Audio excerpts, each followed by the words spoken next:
नाही, महायुतीचं सरकारच्या बाजूने जो कौल लागलेला आहे तो पाहता महायुतीने गेल्या 2.5 वर्षात जी कामं केली त्याचा अंदाज आपल्याला येतोय। सर्वसामान्य लोकांच्या किंवा मतदारांच्या मनात काय होतं हे चांगल्या जाणकारालाही कळालं नाही।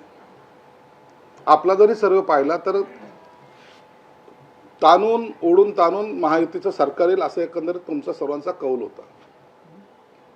परंतु याला सर्वात जास्त महत्त्वाचं म्हणजे गेम चेंजर ज्याला म्हणतो ती ठरली मुख्यमंत्री माझी लाडकी बहीण योजना।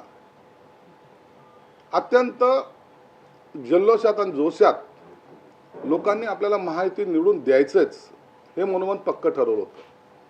म्हणून आपण पाहतायत या महायुतीमध्ये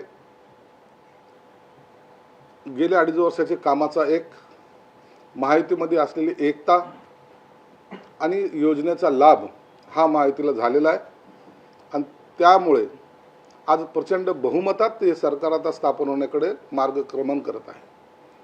विरोधी पक्षाची हालत तर अशी आहे की त्यांना विरोधी पक्ष